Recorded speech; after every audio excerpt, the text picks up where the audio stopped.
കർമ്മ സ്വഭാവം. അതായത് ശ്രീമദ് ഭഗവത്ഗീതയില് പറഞ്ഞിട്ടുണ്ട് ബ്രാഹ്മണന്മാരുടെ ക്വാളിറ്റീസ് എന്താണെന്നുള്ളത്. അതില് വളരെ വ്യക്തമായിട്ട് പറയുന്നു, ക്ഷമ, ദമസ്തപ, ശൗചം. ക്ഷമ എന്ന് വെച്ച് കഴിഞ്ഞാല് ടോളറന്റ്. അപ്പൊ എല്ലാം ടോളറേറ്റ് ചെയ്യുന്ന വ്യക്തിയായിരിക്കണം. അതായത് അങ്ങനെയുള്ള വ്യക്തികൾക്കാണ് ബ്രാഹ്മണിക്കൽ ക്വാളിറ്റി, അതായത് ബ്രാഹ്മണിക്കൽ ക്വാളിറ്റീസ് ഉള്ളവർക്കാണ് അങ്ങനെ ക്ഷമിക്കാൻ സാധിക്കുന്നത്, അല്ലാത്തവർക്ക് ക്ഷമിക്കാൻ സാധ്യമല്ല. അപ്പൊ ഇവിടെ ശൃംഗി വീണ്ടും ശ്രീമദ് ഭാഗവതത്തിൽ പറയുന്നുണ്ട്, തിദിക്ഷുവാഹ കാരുണികാഹ മൈത്രേ ചാകില ജന്തുഷു. അത് 3:25-21 എന്നാണ് തോന്നുന്നത് ആ ശ്ലോകം. ശ്രീമദ് ഭാഗവതം 3-ാമത്തെ സ്കന്ധത്തിൽ 25-ാമത്തെ അധ്യായത്തില് 21-ാമത്തെ ശ്ലോകമാണെന്നാണ് തോന്നുന്നത്. ആരെങ്കിലും ഒക്കെ ഒന്ന് റെഫർ ചെയ്യാമത്? ആരെങ്കിലും നോക്കിക്കഴിഞ്ഞാൽ ഞാനും ഒരു മിനിറ്റ് ഒന്ന് നോക്കട്ടെ. അത് തന്നെയാണെന്നാണ് എൻ്റെ അറിവ്.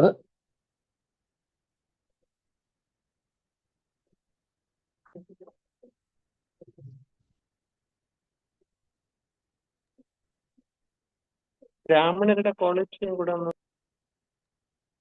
തീർച്ചയായിട്ടും പ്രഭു വരും. യെസ്, 25-ാമത്തെ അധ്യായത്തില്, സോറി 25-ാമത്തെ അധ്യായത്തിൽ 21-ാമത്തെ ശ്ലോകം 3-ാമത്തെ സ്കന്ധത്തില്. നിങ്ങളുടെ കയ്യിൽ ശ്രീമദ് ഭാഗവതം ഉണ്ടെങ്കിൽ ഒന്ന് എടുത്തു നോക്കാം.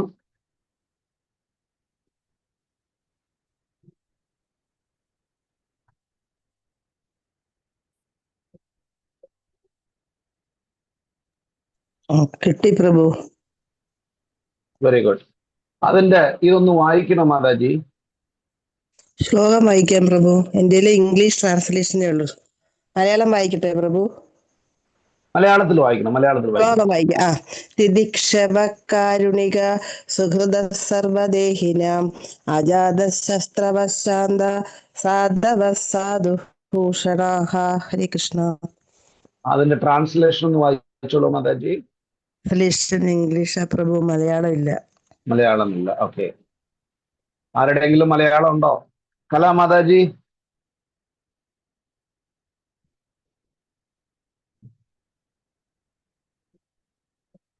കലാമാതാജി ഇല്ലല്ലോ. പ്രഭു വേറെ ആരുടെയെങ്കിലും 3-ാമത്തെ സ്കന്ധമുണ്ടോ കയ്യിൽ? ആരുടെയെങ്കിലും പ്രഭുസിന്റെ കയ്യിൽ ഉണ്ടാവണല്ലോ.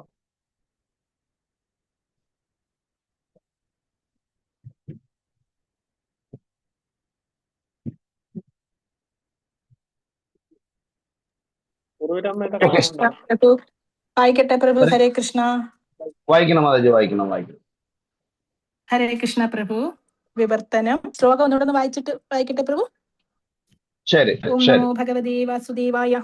മദാശ്രയാ കഥാ മൃഷ്ട ശൃണ്വന്തി കഥയന്തി ച തപന്തി വിവിധാസ്താവാ നൈതാൻ മദ്ഗചേതസഃ.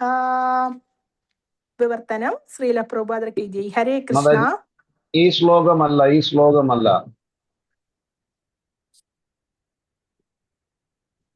ഹരേ കൃഷ്ണ.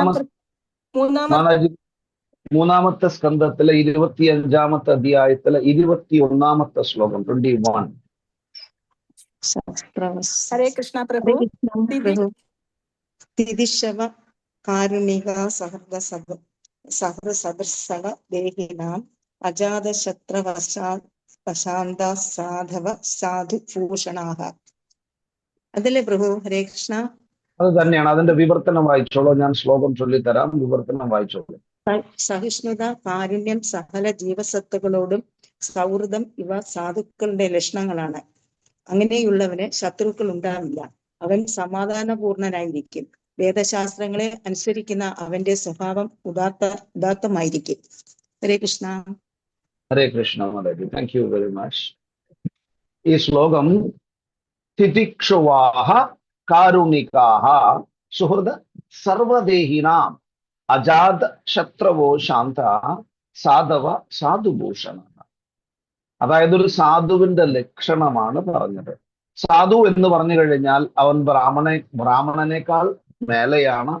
അവനില് ഈ ബ്രാഹ്മണ ക്വാളിറ്റീസ് മാത്രമല്ല, കുറച്ചും കൂടി ശ്രേഷ്ഠമായിട്ടുള്ള ക്വാളിറ്റീസ് ഉണ്ടായിരിക്കും. ബ്രഹ്മജ്ഞാനേതി ഇതി ബ്രാഹ്മണ എന്നാണ് ശാസ്ത്രം പറയുന്നത്. ബ്രഹ്മത്തെ അറിഞ്ഞവനെ ബ്രാഹ്മണൻ എന്ന് പറയുന്നു. ഇനി നമ്മള് ബ്രാഹ്മണന്മാരാണോ എന്ന് ചോദിച്ചു കഴിഞ്ഞാൽ തീർച്ചയായിട്ടും നമ്മൾ ബ്രാഹ്മണന്മാരല്ല, നമ്മൾ വൈഷ്ണവന്മാരാണ്.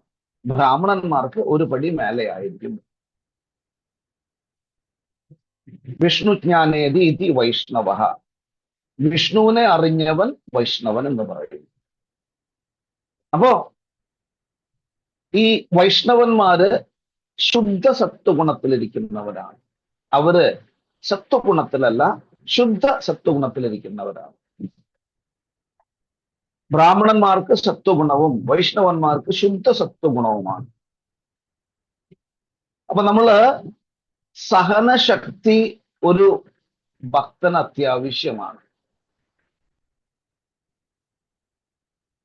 ഈ സഹനശക്തി ഇല്ലാത്തവൻ ഒരിക്കലും, അതായത് നമ്മൾ ക്ഷമ ഇല്ലാത്തവരാണെങ്കിൽ നമുക്ക് മറ്റുള്ളവരെ കേൾക്കാനുള്ള ഒരു ഇൻട്രസ്റ്റ് ഉണ്ടാവില്ല. നമ്മൾ അവരെ കേൾക്കാൻ ശ്രമിക്കാറില്ല, അതിന് സമയം കൊടുക്കാറില്ല. കാരണം എന്താണെന്ന് വെച്ച് കഴിഞ്ഞാൽ നമ്മളിൽ ഈഗോ, അഹങ്കാരം ഉണ്ടായിരിക്കുന്നു. അഹങ്കാരമുള്ളത് കൊണ്ടാണ് നമുക്ക് മറ്റുള്ളവരെ കേൾക്കാൻ സാധിക്കാതെ വരുന്നത്. അഹം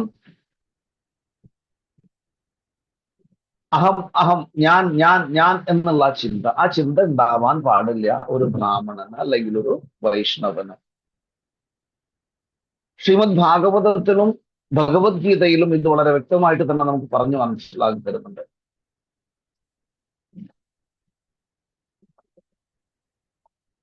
നമുക്ക് നിത്യാനന്ദ പ്രഭുവിനെ എടുക്കാം. നിത്യാനന്ദ പ്രഭു ജഗായ് മതായ് എന്ന് പറഞ്ഞ രണ്ട് ബ്രാഹ്മണന്മാര്, അവരെ ബ്രാഹ്മണൻ എന്ന് പറയാൻ പറ്റില്ല, ബ്രഹ്മബന്ധുക്കൾ എന്ന് മാത്രമേ പറയാൻ പറ്റുള്ളൂ. കാരണം ഇവര് രണ്ടുപേരും മദ്യം, മദിരാശി, ഈ സേവയിലെല്ലാം വളരെ പ്രഗത്ഭന്മാരായിരുന്നു. സദാസമയവും മദ്യസേവയിലായിരുന്നു ഇവര്. അപ്പോ ഹരിദാസ് ഠാക്കൂറും നിത്യാനന്ദ പ്രഭുവും എന്നും ഇവരുടെ അടുത്ത് പോവും. അവരോട് പറയും, ഹരേ കൃഷ്ണ, ഭഗവാന്റെ നാമം ജപിക്കൂ എന്ന് പറയും അവരോട്. ഇത് ചൈതന്യ മഹാപ്രഭുവിന്റെ ഇൻസ്ട്രക്ഷൻ ആണ്. ജാരേ ദേഖോ താരേ കഹോ കൃഷ്ണ ഉപദേശം. എവിടെ പോയാലും ആരെ കണ്ടാലും കൃഷ്ണന്റെ ഉപദേശം കൊടുക്കണമെന്നുള്ള ഇൻസ്ട്രക്ഷൻ. അത് ഹരിദാസ് ഠാക്കൂറിനും അതേമാതിരി ഓരോരോ വൈഷ്ണവന്മാർക്കും, ബ്രഹ്മമാധവ ഗൗഡിയ വൈഷ്ണവ സമ്പ്രദായത്തിലിരിക്കുന്ന നമുക്ക് ഓരോരുത്തർക്കുമുള്ള ഒരു ഇൻസ്ട്രക്ഷൻ ആണ് ചൈതന്യ മഹാപ്രഭു തന്നിരിക്കുന്നത്. ആരെ കണ്ടാലും എവിടെ പോയാലും ഭഗവാനെ കുറിച്ച് പറയുക. അപ്പോ ഈ നദിയയില്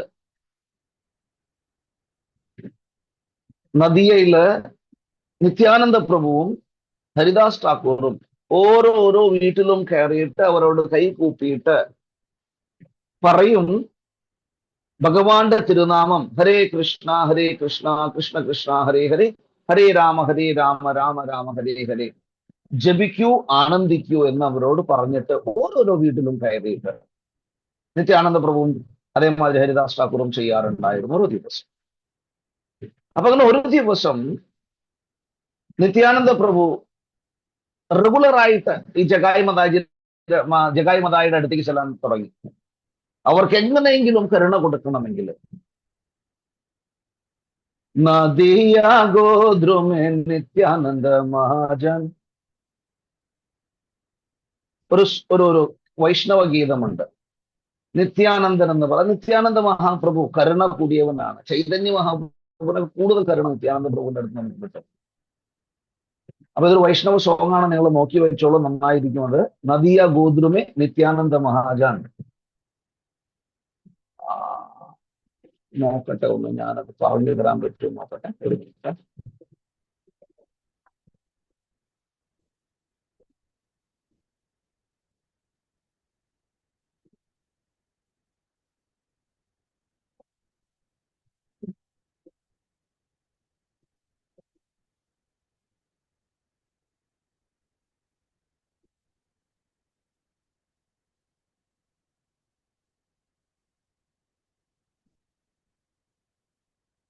ഒരു മിനിറ്റ്.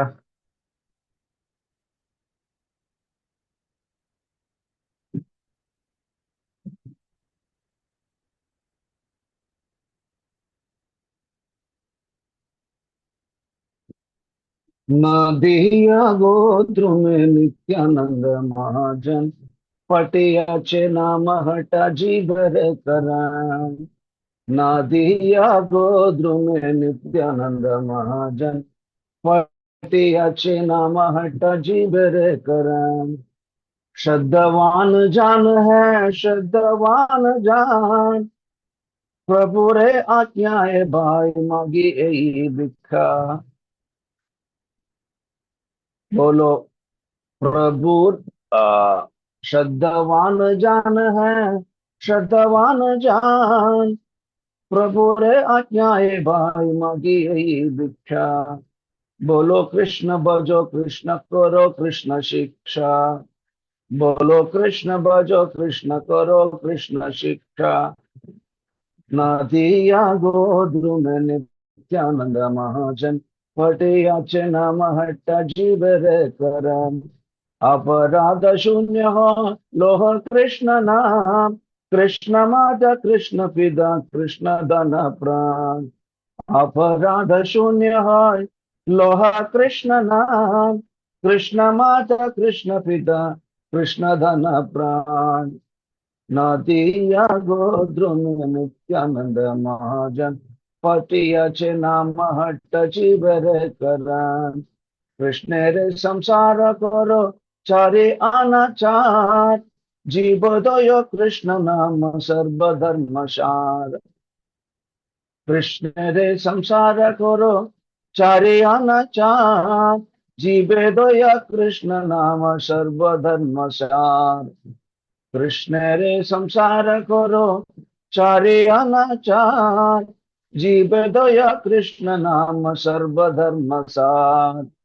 नदिया गोत्र में नित्यानंद महाजन पटियाचे नाम हट्ट जीवर कराം. ഇതെന്താ പറയണമെന്ന് വെച്ച് കഴിഞ്ഞാല് നദിയ ഗോദ്രുമം എന്ന് പറഞ്ഞ വില്ലേജില് നിത്യാനന്ദ മഹാപ്രഭു ഒരു മാർക്കറ്റ് പ്ലേസ് ഓപ്പൺ ചെയ്തു വെച്ചിരിക്കുന്നുണ്ട്. അവിടെ എന്താ ചെയ്യണമെന്ന് വെച്ച് കഴിഞ്ഞാല് ഹരിനാമം എല്ലാവർക്കും വിറ്റുകൊണ്ടിരിക്കുകയാണ്. ആരെല്ലാം വരുന്നുവോ ആരെല്ലാം നിത്യാനന്ദ പ്രഭുവുമായിട്ട് കോണ്ടാക്റ്റിലിരിക്കുന്നുവോ അവർക്കെല്ലാവർക്കും ഹരിനാം ഫ്രീ ആയി കൊടുത്തുകൊണ്ടിരിക്കുകയാണ്. അല്ലയോ ഭഗവാൻ, അതായത് ശ്രദ്ധവാൻ ആരാണോ വിശ്വാസത്തോടു കൂടിയിട്ട്, വിശ്വാസം എന്നാണ് ശ്രദ്ധ എന്നതിന്റെ അർത്ഥം. ഞാൻ ഭഗവാന്റെ നിർദ്ദേശാനുസരണം നിങ്ങളോട് പറയുകയാണ്, പ്ലീസ് ചാൻഡ് ഭഗവാന്റെ നാമം ചൊല്ലൂ. ബോലോ കൃഷ്ണ ഭജോ കൃഷ്ണ കൊരോ കൃഷ്ണ ശിഖ. എന്താണ് നിങ്ങൾ ചെയ്യേണ്ടത്? ബോലോ കൃഷ്ണ ഭജോ കൃഷ്ണ, ഭഗവാനെ കുറിച്ച് പറയൂ, ഭഗവാനെ കുറിച്ച് ഭജിക്കൂ. കരോ കൃഷ്ണ ശിഖ.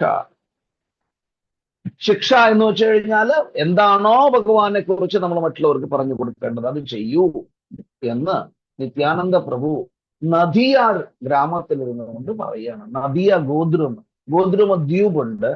അത് നമ്മള് മയാപൂർ പോകുമ്പോൾ നമുക്ക് കാണാൻ സാധിക്കും. അവിടെ ദ്വീപ് നമ്മള് നവദ്വീപ് എന്നാണ് അതിന് പറയുന്നത്. 9 ദ്വീപുകളുണ്ട്. അതിലൊന്നാണ് ഗോദ്രുമ ദ്വീപ്. അപ്പൊ അത് നമുക്ക് കുറച്ചും കൂടി കഴിഞ്ഞിട്ട് നോക്കാം അതിനെ കുറിച്ചിട്ട്. ഇവിടെ നമ്മൾ പറഞ്ഞുകൊണ്ടിരിക്കുന്നത് നിത്യാനന്ദ പ്രഭുവിന്റെ കരുണയെ കുറിച്ചിട്ടാണ്. അപ്പൊ നിത്യാനന്ദ പ്രഭുവിനായിട്ട് കണക്ഷൻ വന്നു കഴിഞ്ഞാൽ എങ്ങനെയാണോ നാരദമുനിയുടെ കണക്ഷൻ, നാരദമുനിയുടെ ഒരു ക്ഷണനേരത്തെ അദ്ദേഹത്തിന്റെ അസോസിയേഷൻ, സംഘം എത്ര ഭക്തന്മാരെ, എത്ര ആളുകളെ ഉത്തമ ഭക്തന്മാരാക്കിയിട്ടുണ്ട്. ഇവിടെ ഭഗവാൻ സ്വയമാണ് നിത്യാനന്ദ പ്രഭു. നിത്യാനന്ദ പ്രഭു എന്ന് പറഞ്ഞു കഴിഞ്ഞാൽ ബലദേവനാണ്. അദ്ദേഹം ഭഗവാന്റെ ആജ്ഞാനുസരണം എല്ലാവർക്കും ഫ്രീ ആയിട്ട് ഹരിനാമം ഡിസ്ട്രിബ്യൂട്ട് ചെയ്തുകൊണ്ടിരിക്കുകയാണ്. നമ്മൾ നാമം ജപിക്കുമ്പോൾ അപരാധ ശൂന്യ ഹോയ് ലോയോ കൃഷ്ണനാം നമ്മള് അപരാധമില്ലാതെ ഭഗവാന്റെ നാമം ചൊല്ലുന്നതിന്റെ ഫലമായിട്ട് നമുക്ക് വളരെ ഈസി ആയിട്ട് ഭഗവത് സാക്ഷാത്കാരം ഉണ്ടാകും. നമ്മൾ ശ്രദ്ധിക്കേണ്ട ഒരു സംഗതി അത് തന്നെയാണ്. നമ്മളെപ്പോഴും 10 അപരാധങ്ങളെ കുറിച്ച് പറയാറുണ്ട്. ഈ അപരാധം എന്ന് വെച്ച് കഴിഞ്ഞാൽ നിങ്ങൾ ഡയറക്റ്റ് ആയിട്ട് ചെയ്യണമെന്നില്ല. നിങ്ങളുടെ മനസ്സിന്റെ ഉള്ളിൽ പോലും കായേന വാച മനസേന്ദ്രിയൈവ ബുദ്ധ്യാത്മനാവ പ്രണത സ്വഭാവാത്. അപ്പോ ശരീരം കൊണ്ടോ മനസ്സുകൊണ്ടോ ചിന്തകൾ കൊണ്ടോ നമ്മളൊരു വൈഷ്ണവനെ നിന്ദിക്കുകയാണെങ്കിൽ അതിന്റെ തിക്തഫലം നമ്മൾ അനുഭവിച്ചേ മതിയാവും. അത് ആര് തന്നെ ആയിക്കോട്ടെ. നിങ്ങൾക്ക് ഭക്തിയിൽ മുന്നേറണം എന്നുള്ളൊരു ആഗ്രഹമുണ്ടെങ്കിൽ ഒരിക്കലും വൈഷ്ണവ നിന്ദ പാടില്ല. സി ടു എർ ഈസ് ഹ്യൂമൻ, ഒരു ഇംഗ്ലീഷ് പ്രോവർബാണത്. തെറ്റ് ചെയ്യുന്നവനാണ് മനുഷ്യൻ. അതുകൊണ്ടാണ് നമ്മൾ ഈ ഭൗതിക ലോകത്തിൽ വന്നിരിക്കുന്നത്. ആരാണ് ഭൗതിക ലോകത്തില് തെറ്റ് ചെയ്യാത്തവൻ? എല്ലാവരും തെറ്റ് ചെയ്തിട്ടുണ്ട്, അത് മനുഷ്യ സഹജമാണ്. പക്ഷേ ആ തെറ്റുകൾ റിപ്പീറ്റ് ആയിട്ട് ചെയ്യുന്നവൻ അത് ശരിയല്ല. നമ്മള് ആ തെറ്റിനെ ഇത് തെറ്റാണെന്ന് മനസ്സിലാക്കി കഴിഞ്ഞാൽ വീണ്ടും അത് റിപ്പീറ്റ് ചെയ്യരുത്. അവനാണ് യഥാർത്ഥ മനുഷ്യൻ എന്ന് പറയുന്നത്. അപ്പോ ടു എർ ഈസ് ഹ്യൂമൻ എന്ന് പറഞ്ഞു കഴിഞ്ഞാൽ തെറ്റ് എല്ലാവരിലും ഉണ്ട്. നമ്മുടെ 5 വിരല് പോലെയാണ്. ഈ 5 വിരലും ഒരേ മാതിരിയല്ല. എല്ലാം ചെറുതുണ്ട്, വലുതുണ്ട്. എല്ലാം ഒരേ മാതിരിയല്ല വിരലുകളും. ഈ ഒരേ മാതിരി വിരലുകൾ ഇരുന്ന് കഴിഞ്ഞാല് നമുക്ക് തന്നെ ബുദ്ധിമുട്ടാവും. സോറി, ഇപ്പൊ നമ്മൾ കയ്യ് മടക്കി പിടിക്കാൻ വളരെ ഈസിയാണ്. അത് ഒരേ മാതിരി ആയി കഴിഞ്ഞാൽ കൈ നമുക്ക് മടക്കാൻ പറ്റില്ല കറക്റ്റായിട്ട്. ചില കാര്യങ്ങൾ ചെയ്യാനും പറ്റില്ല. അപ്പൊ ഭഗവാൻ നമ്മളെ സൃഷ്ടിച്ചിരിക്കുന്നത് നമ്മൾ എങ്ങനെ പ്രവർത്തിക്കണം എന്നുള്ളതിനനുസരിച്ചാണ്. അതായത് ഈ പ്രകൃതിയിലേക്ക്, ഭൂമിയിലേക്ക് നമ്മൾ വന്നിരിക്കുന്നുണ്ട്. ഈ ഭൂമിയിലേക്ക് നമ്മൾ വന്നിരിക്കുന്നത് നമ്മുടെ കർമ്മത്തിനനുസരിച്ചാണ്. ഈ ഭൗതിക ലോകത്തിൽ നമുക്കൊരു ശരീരം ലഭിച്ചിരിക്കുന്നത്. നമ്മുടെ കർമ്മത്തിനെയും നമ്മുടെ സ്വഭാവത്തിനെയും എല്ലാം നോക്കിയിട്ടാണ് നമുക്ക് ഒരു രൂപം കൊടുത്തിരിക്കുന്നത് ഭഗവാൻ. അപ്പോ ചൈതന്യ മഹാപ്രഭുവിന്റെ ആശയാണ് നമ്മൾ എല്ലാവർക്കും ഹരിനാമം കൊടുക്കുക എന്നുള്ളത്. നമ്മളങ്ങനെ ഡിസ്ക്രിമിനേറ്റ് ചെയ്യാൻ പാടും. ഇപ്പൊ ചിലർ ചോദിക്കാറുണ്ട്, പ്രഭു നമ്മൾ ഹരേ കൃഷ്ണ മഹാമന്ത്രം വിശ്വാസമില്ലാത്തവന് ചൊല്ലിക്കൊടുക്കുന്നത് അപരാധമാണെന്ന് പറഞ്ഞിരിക്കുന്നുണ്ട്. To instruct a faithless person about the glories of the Hare Krishna mahamantra. അപ്പൊ നമ്മള് എല്ലാവരെയും കണ്ടിട്ട് പറയുന്നുണ്ട്. അപ്പൊ അതൊരു തെറ്റല്ല എന്നൊരു ചോദ്യം വരും. തീർച്ചയായിട്ടും അത് തെറ്റല്ല. നമുക്ക് അവരുടെ ബാക്ക്ഗ്രൗണ്ട് ഒന്നും അറിയില്ല. നമ്മൾ അവരോട് പറഞ്ഞു ഹരേ കൃഷ്ണ, പ്ലീസ് ചാൻഡ് ഹരേ കൃഷ്ണ. നമുക്ക് മനസ്സിലാക്കിയെങ്കിൽ, അതായത് ആ വ്യക്തി ഇല്ല ഇങ്ങനെയുള്ള ആളാണെന്ന് മനസ്സിലാക്കി കഴിഞ്ഞാല് നമ്മൾ പിന്നെ അവരോട് അസോസിയേറ്റ് ചെയ്യാൻ പോകേണ്ട ആവശ്യമില്ല. നമുക്കത് മാറി നിൽക്കാം. കാരണം നമ്മൾ അപരാധം ചെയ്യുന്നു. പക്ഷെ ഒരു കാര്യം കൂടെ ഉണ്ട്. ഹരിനാം, ഭഗവാന്റെ തിരുനാമം വളരെയധികം പൊട്ടൻസി ഉള്ളതാണ്. ഭഗവാന്റെ തിരുനാമത്തിന് അത്രയും പവർ ഉള്ളതാണ്. അത് ആരെങ്കിലും കളിയാക്കി വിളിക്കുകയാണെങ്കിൽ പോലും, ആരെങ്കിലും കളിയാക്കിയിട്ട് ഹരേ കൃഷ്ണ പറയുകയാണെങ്കിൽ പോലും അവർക്ക് അതിന്റെ ഫലം കിട്ടും. അത്രയും പൊട്ടന്റ് ആണ് ഹരേ കൃഷ്ണ മഹാമന്ത്രം. അപ്പൊ നമുക്ക് വീണ്ടും ഇതിലേക്ക് വരാം. ഈ വൈഷ്ണവ ഗീതം നദിയ ഗോദ്രുമേ നിത്യാനന്ദ മഹാജൻ. അപ്പോ നദിയയില് നിത്യാനന്ദ പ്രഭു എല്ലാ വീട്ടിലും കയറിയിട്ട് എല്ലാവർക്കും ഫ്രീ ആയി പരിണാമം കൊടുത്തുകൊണ്ടിരുന്നു. അദ്ദേഹം ഒരിക്കലും ഈ ജഗായി മതായിയുടെ കാര്യം പറയുമ്പോൾ നമ്മൾ അങ്ങോട്ട് പോയത്. അപ്പൊ ജഗായി മതായി ഒരു ദിവസം ഭയങ്കര ദേഷ്യത്തിൽ എന്ത് ചെയ്തു എന്ന് വെച്ച് കഴിഞ്ഞാൽ മൺപാന എടുത്തിട്ട്, മൺപാനയിലാണ് അവർ കള്ളൊക്കെ കുടിച്ചിരുന്നത്. അപ്പൊ ഈ മൺപാന എടുത്തുകൊണ്ട് ഒരൊറ്റ ഏറാണ് അത് നിത്യാനന്ദ പ്രഭുവിന്റെ നെറ്റിയിൽ കൊണ്ടിട്ട് ചോര വരാൻ തുടങ്ങി. ഉടനെ തന്നെ ചൈതന്യ മഹാപ്രഭുവിന് ഇത് മനസ്സിലായി. അദ്ദേഹം ഭഗവാൻ സ്വയമാണ്, അപ്പം അദ്ദേഹത്തിന് എല്ലാം അറിയാൻ സാധിക്കും. ഉടനെ തന്നെ അദ്ദേഹം ഓടി വരികയാണ് തന്റെ സുദർശനം എടുത്തുകൊണ്ട് ഈ ജഗായി മതയെ ശിക്ഷിക്കാൻ വേണ്ടിയിട്ട്. പരമ കരുണയുള്ള നിത്യാനന്ദ പ്രഭു എന്തു ചെയ്തു എന്ന് വെച്ച് കഴിഞ്ഞാല് ചൈതന്യ മഹാപ്രഭുവിന്റെ പാതാരവിന്ദങ്ങളിൽ സാഷ്ടാംഗം നമസ്കരിച്ചിട്ട് പറഞ്ഞു, അങ്ങ് ഇത് ചെയ്യരുത്, അങ്ങ് ഇത് ചെയ്യരുത്, അങ്ങയുടെ അവതാര ഉദ്ദേശം ഇതല്ല. അങ്ങയുടെ അവതാര ഉദ്ദേശം എല്ലാവർക്കും കൃഷ്ണനാമം കൊടുക്കുക എന്നുള്ളതാണ്, അല്ലാതെ അങ്ങ് ശിക്ഷിക്കാൻ പാടില്ല എന്ന് പറഞ്ഞിട്ട് കാല് പിടിക്കുന്നുണ്ട്. അങ്ങനെയാണ് ചൈതന്യ മഹാപ്രഭു ഇവർ രണ്ടുപേരെയും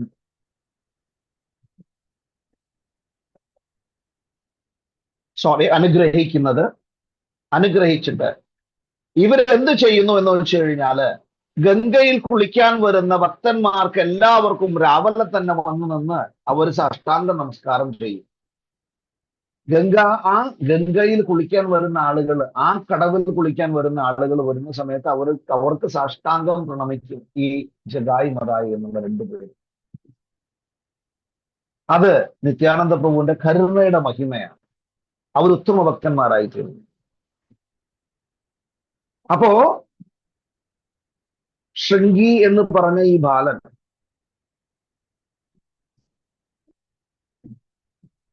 ബ്രാഹ്മണ ബാലനാണ്. അപ്പൊ അവനില് ആ ബ്രാഹ്മണിക്കൽ ക്വാളിറ്റീസ് ഇല്ല. ശൃംഗിയുടെ അച്ഛൻ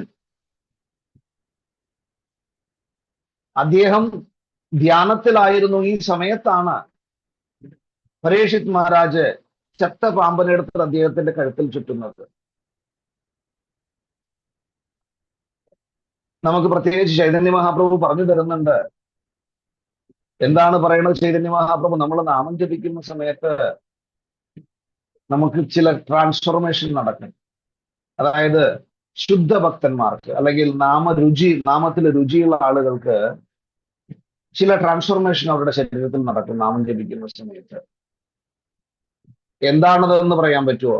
എന്താണ് ചൈതന്യ മഹാപ്രഭു ശിക്ഷാഷ്ടകർ നമുക്ക് അതിനെ കുറിച്ച് പറഞ്ഞു തരുന്നത്?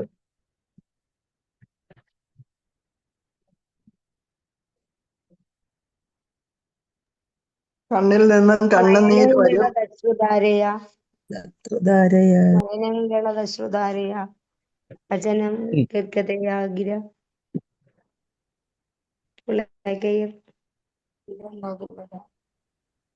ഒരു സംശയങ്ങൾ ഉണ്ടാവരുത്. അങ്ങനെ വന്നുകൊണ്ടിരിക്കണം.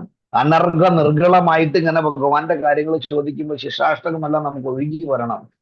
വദനം നയനം ഗളതശ്രുതാരയാ ധ്വദനം കത്കതരുതയാകിര പുളകൈർനിചിതം ബഭൂകഥ തവ നാമഗ്രഹണേ ഭവിഷ്യതി. ഭഗവാന്റെ നാമം കേൾക്കുന്ന മാത്രയില് ഉത്തമ ഭക്തന്മാർക്ക് ശരീരം ഇങ്ങനെ വിറയ്ക്കും. കണ്ണിൽ നിന്നും കണ്ണുനീർ ധാരധാരയായിട്ടൊഴുകും. രോമങ്ങൾ എഴുന്നേറ്റ് നിൽക്കും, രോമാഞ്ചമുണ്ടാകും. ഇതാണ് യഥാർത്ഥ ഭക്തി. അതായത് നാമരുചി നമുക്കുണ്ട് എന്ന് കാണിക്കുന്ന സിംറ്റംസ് ആണത്. ഭഗവാന്റെ നാമത്തിനോടുള്ള രുചി. ഇപ്പൊ നമ്മൾ ഭഗവാന്റെ നാമം ചൊല്ലുന്നുണ്ട്. നമ്മൾ നാമം ചൊല്ലുമ്പോൾ ഹരേ കൃഷ്ണ കൃഷ്ണ കൃഷ്ണ ഹരേ ഹരേ ഹരേ രാമ രാമ രാമ ഹരേ ഹരേ. എന്തെങ്കിലും ആയിയാ? ഹരേ കൃഷ്ണ കൃഷ്ണ കൃഷ്ണ ഹരേ ഹരേ ഹരേ രാമ രാമ രാമ ഹരേ ഹരേ. കാപ്പി ഉണ്ടാക്കി വെച്ചിട്ടുണ്ട് കേട്ടോ. നമ്മുടെ ശ്രദ്ധ ഹരിനാമത്തിലല്ല, നമ്മുടെ ശ്രദ്ധ വേറെ എവിടെയാണ്. കാരണം കുറ്റം പറയുന്നതല്ല കേട്ടോ, നിങ്ങളുടെ റെസ്പോൺസിബിലിറ്റി ഉണ്ട്, അത് ചെയ്തേ മതിയാവും. അതിന് തെറ്റായി പറയുന്നില്ല. പക്ഷേ ഭഗവാന്റെ തിരുനാമം ചൊല്ലുമ്പോൾ നമ്മുടെ റെസ്പോൺസിബിലിറ്റി അവിടെ കടന്നു വരാൻ പാടില്ല. ഭഗവാന്റെ തിരുനാമം ചൊല്ലുന്ന സമയത്ത് ഭഗവാൻ മാത്രമായിരിക്കണം നമ്മുടെ മുമ്പിൽ. അദ്ദേഹത്തിന്റെ നാമം മാത്രമായിരിക്കണം നമ്മുടെ കാതിൽ നിന്ന് മുഴങ്ങി കേൾക്കാൻ വേണ്ടിയിട്ട്. നമ്മുടെ ശ്രദ്ധ ഹരിനാമത്തിൽ അത്രയും ഡീപ്പായി പോയിരിക്കണം. അപ്പോഴാണ് നമുക്ക് രുചി ഉണ്ടാവുള്ളൂ. അല്ലെങ്കിൽ നമ്മൾ മെക്കാനിക്കൽ ചാൻഡിങ് ആണ് ചെയ്യുന്നത്. ചാൻഡിങ് നമ്മൾ ചാൻഡ് ചെയ്യണമല്ലോ. ഇപ്പോ 6 മണിക്ക് നമ്മള് അല്ലെങ്കിൽ 4 മണിക്ക് നമ്മൾ ഗ്രൂപ്പിൽ കയറണം, അനന്തപത്മനാഭ ഗ്രൂപ്പിൽ കയറണം.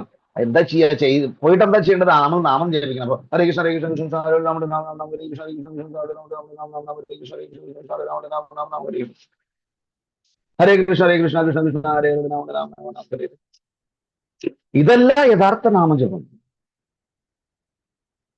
നമ്മള് വളരെ ഇമ്പോർട്ടന്റ് ആയിട്ടുള്ള ഒരു വ്യക്തിയുമായിട്ടുള്ള ഒരു കൂടിക്കാഴ്ചയാണ് നമ്മുടെ രാവിലത്തെ ജപം എന്ന് പറഞ്ഞു കഴിഞ്ഞാൽ. ഇപ്പൊ നിങ്ങള് ഇന്ത്യൻ പ്രൈം മിനിസ്റ്റർ നിങ്ങൾക്ക് ടൈം തന്നിരിക്കുകയാണ്, നിങ്ങളൊന്ന് തന്നെ കാണണം എന്ന് പറഞ്ഞു കഴിഞ്ഞാല് നമ്മൾ എന്ത് ചെയ്യും? വളരെ വൃത്തിയായിട്ട് നല്ല സെന്റൊക്കെ അടിച്ച് നല്ല വസ്ത്രങ്ങളെല്ലാം ഇസ്ത്രി ചെയ്തിട്ട് അല്ലെ, നന്നായിട്ട് ഫേഷ്യലൊക്കെ ചെയ്ത് മുടിയെല്ലാം ഡൈ ചെയ്തിട്ട് അദ്ദേഹത്തിനെ കാണാൻ പോകും. വളരെ പക്കയായിരിക്കും നമ്മൾ പോകുന്നത്. അവിടെ സമയത്തിനെത്തിയിരിക്കും. അവിടെ ഒരു സമയം വ്യത്യാസം ഉണ്ടാവില്ല, അതിനു മുമ്പ് എത്തിയിരിക്കും നമ്മൾ അവിടെ. ഇതിനേക്കാൾ എത്രയോ മടങ്ങ് വലിയ ആളാണ് നമ്മുടെ ഭഗവാൻ. പരമദിവ്യോത്തമ പുരുഷനാണ് ഭഗവാൻ. ആ ഭഗവാന്റെ നാമം ചൊല്ലുന്ന സമയത്ത് നമ്മൾ എക്സ്ക്യൂസസ് പറയാൻ പാടില്ല. നമ്മുടെ ശ്രദ്ധ മുഴുവൻ ഭഗവാന്റെ നാമത്തിലായിരിക്കണം. അവന് മാത്രമേ ഉത്തമ ഭക്തനായി തീരാൻ സാധിക്കുള്ളൂ. അവനിൽ മാത്രമേ തിരിക്ഷുവാഹ കാരുണികാഹ സുഹൃത സർവദേഹിനാം അജാതശത്രുവോ ശാന്ത സാധവ സാധുഭൂഷണ. ഈ ഭൂഷണങ്ങൾ ഉണ്ടാവുന്നത് അവനിൽ മാത്രമാണ്. കാരണം അവന്റെ നാമജപം പെർഫെക്റ്റ് ആണ്. അവൻ ഭഗവാനിൽ അത്രയും വിശ്വാസത്തോട് കൂടിയിട്ടാണ് ഭഗവാന്റെ തിരുനാമം ചൊല്ലുന്നത്. അവനാണ് ഉത്തമ ഭക്തൻ. അവനില് തിരിക്ഷുവാഹക്കാരുണികാഹ സുഹൃത സർവദേഹിനാം അജാതശത്രുവോ, ശത്രുവേ ഇല്ല അദ്ദേഹത്തിന്. അജാതശത്രുവോ ശാന്ത, അദ്ദേഹം ശാന്തനായിരിക്കും. അജാതശത്രുവോ ശാന്ത സാധവ സാധുഭൂഷണ. നമുക്ക് ജഡഭരതന്റെ കാര്യത്തിലേക്ക് വരാം. ജഡഭരത് അദ്ദേഹത്തിന് തന്റെ സഹോദരന്മാര് മിസ്ട്രീറ്റ് ചെയ്തു. അതായത് അദ്ദേഹത്തിന്റെ പൂർണ്ണമായിട്ടുള്ള സ്വത്തുകളും അപഹരിച്ച് അദ്ദേഹത്തിന് കൃഷിയിടത്തില് ഒരു കാവൽക്കാരനായിട്ട് അവിടെ ഇരുത്തുകയാണ്. ഇരുത്തിയതിനു ശേഷം വീട്ടിൽ എന്താണോ ബാലൻസ് വരുന്നത് ഈ ഫുഡ് അദ്ദേഹത്തിന് അയച്ചു കൊടുത്തു. അദ്ദേഹം അത് കഴിച്ചിട്ട് ആനന്ദത്തിൽ ഭഗവാന്റെ തിരുനാമം ചൊല്ലിയിരിക്കുന്നു, ഭഗവാനെ കുറിച്ച് സ്മരിച്ചുകൊണ്ട്. സ്മർത്തവ്യം സതതം,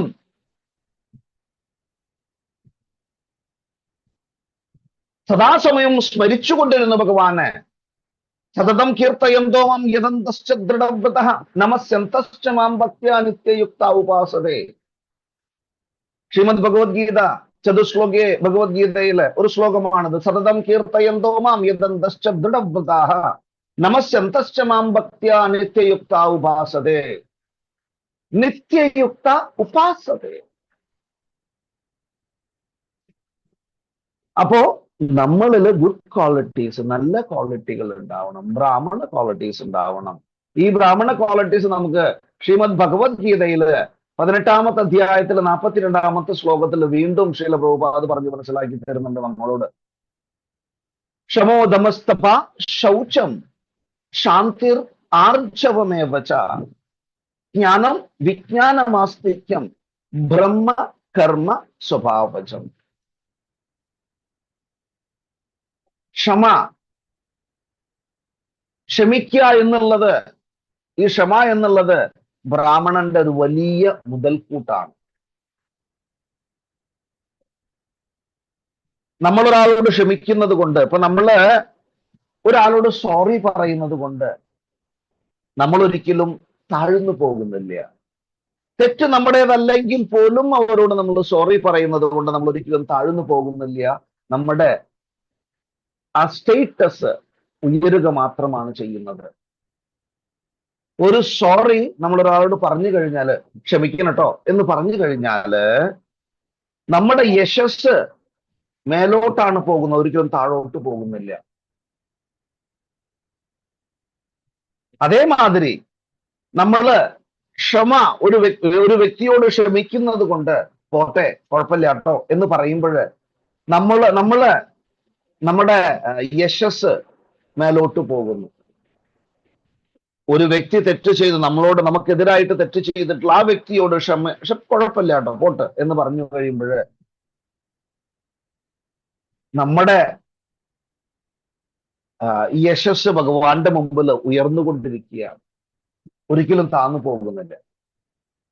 അപ്പോ ബ്രാഹ്മണന്റെ സ്വഭാവം എന്തായിരിക്കണം?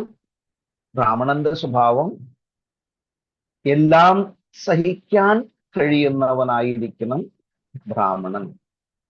ഒരിക്കലും റിട്ടാലിയേറ്റ് ചെയ്യരുത്.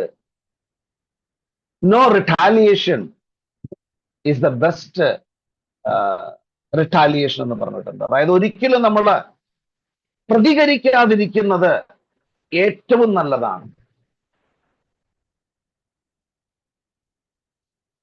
നമ്മൾ എന്തിനോടും പ്രതികരിച്ചെങ്കിൽ മാത്രമേ പ്രശ്നങ്ങൾ ഉണ്ടാവുന്നുള്ളൂ.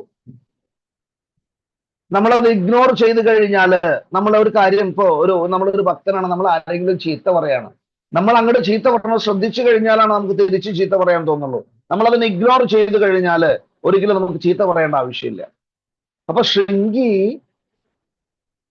മെച്ചൂർഡ് ആയിരുന്നില്ല. അവൻ കുട്ടികളുടെ മുമ്പിൽ വെച്ചിട്ടാണ് ശൃംഗിയുടെ അച്ഛന്റെ കഴുത്തിൽ ഇങ്ങനെ ഇട്ടു എന്നുള്ള കാര്യങ്ങൾ പറയണം. അവിടെ പോയി നോക്കുന്നു, കൂട്ടുകാരും കൂടി പോടുന്നു. അവിടെ പോയി നോക്കുന്ന സമയത്ത് അച്ഛന്റെ കഴുത്തിൽ പാമ്പുണ്ട്, ചത്ത പാമ്പ് കിടക്കുന്നു. അപ്പൊ അങ്ങനെ സർപ്പത്തെ പോലെ എന്ത് ചെയ്യാൻ തുടങ്ങി? ഗർജിക്കാൻ തുടങ്ങി. സർപ്പത്തെ പോലെ ദീർഘശ്വാസം എടുത്തുകൊണ്ട് തന്നെ വിടാൻ തുടങ്ങി ശൃംഗി. അങ്ങനെയാണ് ശൃംഗി എന്തു ചെയ്യുന്നത്? പരീക്ഷിത് മഹാരാജനെ ശപിക്കുന്നത്. പരീക്ഷിത് മഹാരാജനെ ശപിച്ച് ഈ ശാപവിവരം ശൃംഗിയുടെ അച്ഛൻ മനസ്സിലാക്കുന്നു. ശമിക ഋഷി മനസ്സിലാക്കിയപ്പോൾ ശമിക ഋഷി പറഞ്ഞു, ബാലക, മൂർഖ ബാലക, നിനക്ക് എന്താണ് അറിയുക? അദ്ദേഹം ഒരു ശ്രേഷ്ഠനായിട്ടുള്ള ഭക്തനാണ്. കാരണം ഭഗവാൻ സ്വയം പരീക്ഷിത്തിനെ രക്ഷിക്കാൻ വേണ്ടിയിട്ട് അമ്മയുടെ ഗർഭപാത്രത്തിൽ വന്നതാണ്. അത്രയും ശ്രേഷ്ഠനായിട്ടുള്ളൊരു ഭക്തനാണ് പരീക്ഷിത്ത്. ആ പരീക്ഷിത്തിനെയാണ് നീ ശിക്ഷിച്ചിരിക്കുന്നത്. തീർച്ചയായിട്ടും പരീക്ഷിത് മഹാരാജന് തിരിച്ച് ശൃംഗിയെ ശപിക്കാമായിരുന്നു. അത്രയും പവർ ഉണ്ടായിരുന്നു അദ്ദേഹത്തിന്. പക്ഷെ അദ്ദേഹം ഭഗവാന്റെ ഇച്ഛയാണെന്ന് മനസ്സിലാക്കിയിട്ട് അതിനെ സ്വീകരിച്ചു. നിങ്ങൾക്കത് രണ്ടാമത്തെ ഭാഗവതത്തില് 1-ാമത്തെ സ്കന്ധത്തിൽ കാണാൻ സാധിക്കും. 1-ാമത്തെ സ്കന്ധത്തില് 2-ാമത്തെ സ്കന്ധത്തില് എല്ലാം ഇതിനെ കുറിച്ച് വളരെ വ്യക്തമായിട്ട് പറഞ്ഞ് മനസ്സിലാക്കി തരുന്നുണ്ട്. പിന്നെ പ്രഭു പറഞ്ഞതുപോലെ പ്രഭു പറഞ്ഞല്ലോ നമുക്ക് ഭാഗവതം കിട്ടിയത് അതുകൊണ്ടാണെന്ന്. തീർച്ചയായിട്ടും ഭഗവാന്റെ ഒരു അറേഞ്ച്മെന്റ് ആണത്. ഭാഗവതം അതിനേക്കാൾ മുമ്പും പറഞ്ഞിട്ടുണ്ട്. പക്ഷേ സൂതഗോസ്വാമി ആ ഗംഗയുടെ കരയിൽ വെച്ചിട്ട് പറഞ്ഞു കൊടുത്തത് സൂതഗോസ്വാമി കേൾക്കാനിടയായി. സൂതഗോസ്വാമി വന്ന് നമുക്കത് വിവരിച്ചു തന്നു. നിങ്ങൾ ശ്രീമദ് ഭാഗവതത്തിൽ നോക്കുകയാണെങ്കിൽ നിങ്ങൾക്ക് കാണാൻ സാധിക്കും, സൂതഗോസ്വാമി നൈമിഷാരണ്യത്തിലെ ഭക്തന്മാരുമായിട്ടുള്ള കൺവെർസേഷൻ, സുഖദേവ ഗോസ്വാമി പരീക്ഷിത് മഹാരാജും തമ്മിലുള്ള കൺവെർസേഷൻ, നാരദര് ബ്രഹ്മാവ് തമ്മിലുള്ള കൺവെർസേഷൻ, ഇങ്ങനെ ഒരുപാട് കൺവെർസേഷന്റെ സമംഭോണമാണ് ശ്രീമദ് ഭാഗവതം. ഭക്തന്മാരുടെ എക്സ്പീരിയൻസ് നമുക്ക് ശ്രീമദ് ഭാഗവതത്തിൽ കാണാൻ സാധിക്കും. അപ്പോ നമുക്ക് ഈ ശാപം, പരീക്ഷിത് മഹാരാജന് ഈ ശാപം നമുക്കെല്ലാവർക്കും ഗുണം ചെയ്തു പോയി. അതായത് അതിന്റെ ഗുണം നമുക്കെല്ലാവർക്കും കിട്ടി. കാരണം എന്താണെന്ന് വെച്ച് കഴിഞ്ഞാല് പരീക്ഷിത് മഹാരാജനെ ശപിച്ചത് കൊണ്ട് ഭാഗവതം നമുക്ക് കേൾക്കാൻ സാധിച്ചു. ഭാഗവതം ഓൾറെഡി സംസാരിച്ചിട്ടുണ്ട് കേട്ടോ, വളരെ വർഷങ്ങൾക്ക് മുമ്പ് ഓൾറെഡി സംസാരിച്ചിട്ടുണ്ട്. പക്ഷേ നമുക്ക് കിട്ടിയത് ഈ പരീക്ഷിത് മഹാരാജന്റെ ആ ശാപത്തിൽ നിന്നാണ്.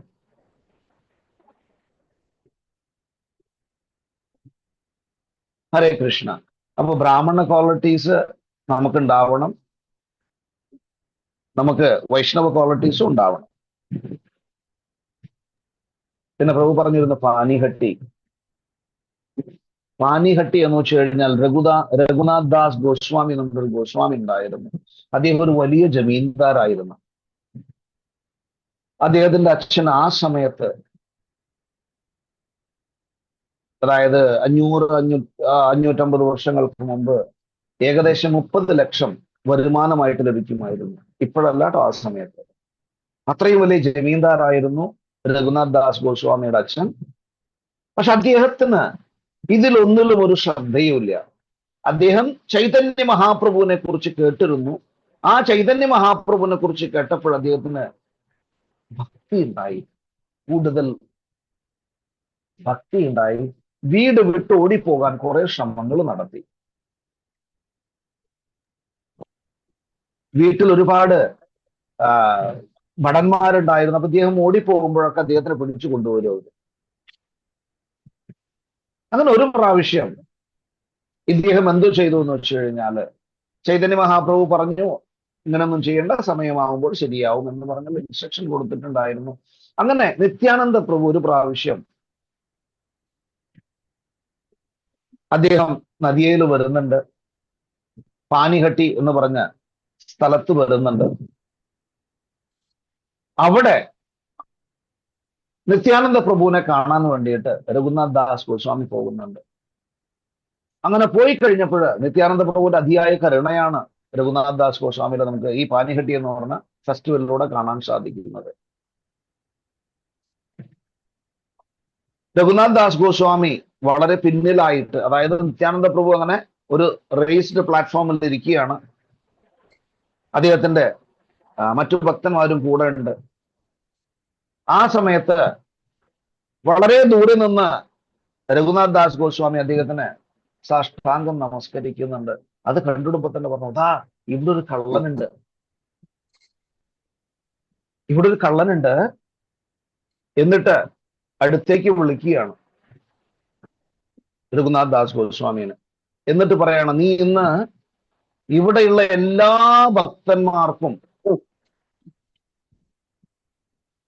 ഹരേ കൃഷ്ണ, ഇവിടെയുള്ള ഭക്തന്മാർക്ക് ഫീസ്റ്റ് കൊടുക്കണമെന്ന് പറയണം. എല്ലാവർക്കും ഫീസ്റ്റ് കൊടുക്കണം. അങ്ങനെ അന്നത്തെ ഫീസ്റ്റ് എന്ന് വെച്ച് കഴിഞ്ഞാൽ അരിയൊന്നും എല്ലായിടത്തും ഇങ്ങനെ അരിയായിട്ടിരിക്കുന്നുണ്ടാവില്ല. അവരെന്താ ചെയ്യാന്ന് വെച്ച് കഴിഞ്ഞാല് ചിപ്പ് റൈസ്, നമ്മുടെ അവലുണ്ടാക്കി വെക്കും. അങ്ങനെ ആ ഗ്രാമത്തിലുള്ള എല്ലാ അവലും വാങ്ങിച്ച് 2 തരത്തിലുള്ള, ഒരു സ്വീറ്റ്, ഒരു സോർ ടേസ്റ്റിലുള്ളത്. ഒന്ന് നമ്മുടെ തൈര് സാദം മാതിരി, ഒന്ന് സ്വീറ്റ് എല്ലാം മിക്സ് ചെയ്തിട്ട്, ഫ്രൂട്ട് എല്ലാം മിക്സ് ചെയ്തിട്ട്, അവലില് മിക്സ് ചെയ്തിട്ട്, അത് എല്ലാവർക്കും 2 പാനയിലായിട്ട് എല്ലാ വന്ന ഭക്തന്മാരും, അതായത് നിത്യാനന്ദ പ്രഭുവിനെ കാണാൻ വേണ്ടിയിട്ട് ഒരുപാട് ഭക്തന്മാർ അവിടെ ഉണ്ടായിരുന്നു. അവിടെ കീർത്തനം സ്ട്രോങ് ആയി നടക്കുന്നുണ്ടായിരുന്നു. അപ്പൊ ആളുകള് ഒരുപാട് അവിടെ എത്തിയിരുന്നു. ഒരുപാട് ആളുകൾ അവിടെ വന്നു. അവർക്ക് എല്ലാവർക്കും ഓരോ പാനയില്, ഒന്ന് സ്വീറ്റ്, ഒന്ന് സോർ ടേസ്റ്റ്, രണ്ടും കൂടിയിട്ട് വിതരണം ചെയ്യാൻ തുടങ്ങി.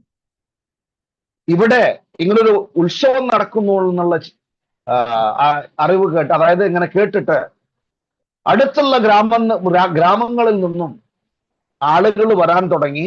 അവരുടെ കൂടെ തന്നെ ഈ അവല് വിൽക്കുന്നവരും, അതായത് കണ്ടൻസ്ഡ് മിൽക്ക് വിൽക്കുന്നവരും എല്ലാവരും അവരും കൂടെ വരാൻ തുടങ്ങി. അങ്ങനെ ആരെല്ലാം ഈ കണ്ടൻസ്ഡ് മിൽക്കും അതേമാതിരി അവലും കൊണ്ടുവന്നിട്ടുണ്ടോ, ഇതെല്ലാം രഘുനാഥ് ദാസ് ഗോസ്വാമി വാങ്ങിയിട്ട് ഭക്തന്മാർക്ക് വലിയൊരു ഫീസ്റ്റ് കൊടുത്തു. അതിന്റെ സ്മരണ പുതുക്കാൻ വേണ്ടിയിട്ടാണ് നമ്മൾ വർഷം തോറും ഈ പാനിഹട്ടി ചിടാദേഹി മഹോത്സവം കൊണ്ട് നടക്കാറുണ്ട്.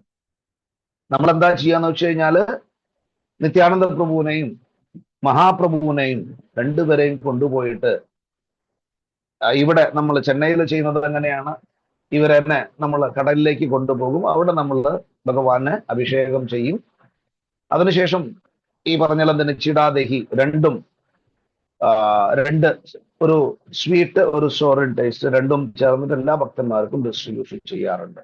അപ്പൊ നിങ്ങൾ പോകുന്നത് എവിടെയാണ് പ്രഭു നിങ്ങൾ കൊണ്ടുപോകുന്നത്? വർക്കല, പാപനാശം. ഓ, വെരി ഗുഡ്, വെരി ഗുഡ്. അപ്പൊ നിങ്ങൾ വർക്കലയിലേക്കാണ് പോകുന്നത്. അപ്പൊ അതിൽ പങ്കെടുക്കുന്നത് ഏറ്റവും ശ്രേഷ്ഠമായിട്ടുള്ള ഒന്നാണ്. എല്ലാവരും പങ്കെടുക്കണം. ഹരേ കൃഷ്ണ. ഹരേ കൃഷ്ണ പ്രഭു. വേറെ എന്തെങ്കിലും എന്തെങ്കിലും? സംശയങ്ങളുണ്ട്? അതെ, ഇത്രയും നേരം സംസാരിച്ചതിൽ എന്തെങ്കിലും സംശയമുണ്ടോ? സമയം തീരാറായി. 4 മിനിറ്റ് ഉണ്ട്. മനസ്സിലായോ? കമന്റ്. എന്തെങ്കിലും കമന്റുകൾ എന്തെങ്കിലും ആഡ് ചെയ്യണമെങ്കിൽ എല്ലാം പറയണം കേട്ടോ.